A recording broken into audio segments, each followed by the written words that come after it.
In this video, I'm going to show you how to measure your dog so the coat fits properly. You'll need a soft tailor's measuring tape to do this job. Don't use a hard ruler or a carpenter's measuring tape, as that will give you an inaccurate measurement. If you don't have a tailor's measuring tape, use some string to take your measurements and then measure that against a hard ruler or a carpenter's measuring tape. Jot your measurements down on the measuring chart after taking each one so you don't get confused.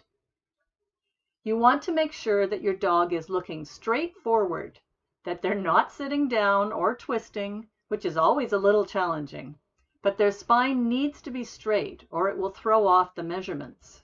There are several measurements that I typically take when making a custom fit dog coat. The first measurement we're going to do is the neck circumference. Measure around the dog's neck where the collar sits.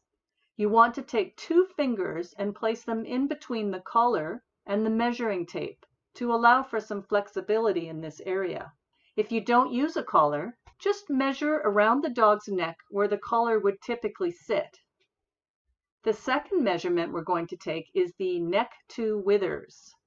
The withers are the shoulder blades on the dog and can be found by going straight up from behind the front legs. Measure from where the collar sits to the center of the withers. The third measurement we're going to do is the withers to tail. You're going to measure from the withers just to the point where the tail begins, not down the tail, just to where the tail begins. The fourth measurement is the chest circumference.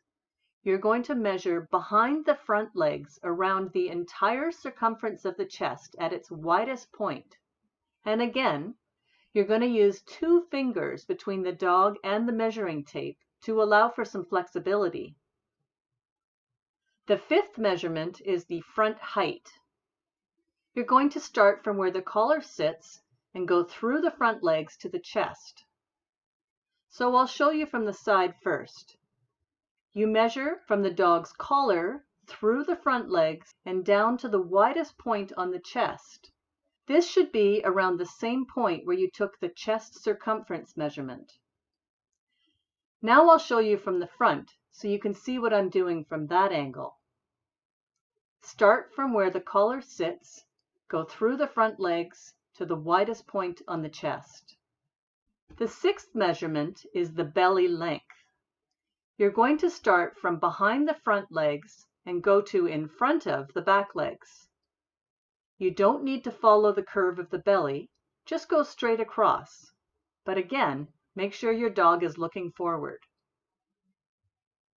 The seventh measurement is the front leg. You're going to measure from the center of the chest on the front of the dog around to just behind the front leg. The eighth measurement is the back sitting bone. You're going to start from just in front of the back leg and go around the back of the dog to right below the tail. The ninth measurement is the coat length. You're going to measure from the center of the dog's spine down to the point where you would like the coat length to be. Typically this sits to about mid to lower side.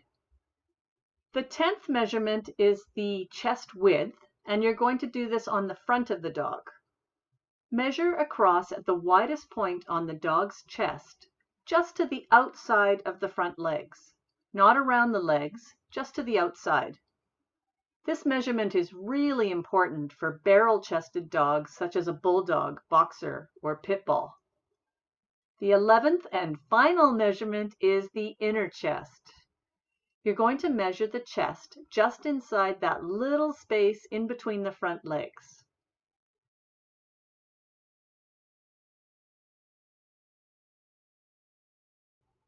And that's it. You have now measured your dog for every imaginable type of coat that you could ever make for them. And now it's playtime.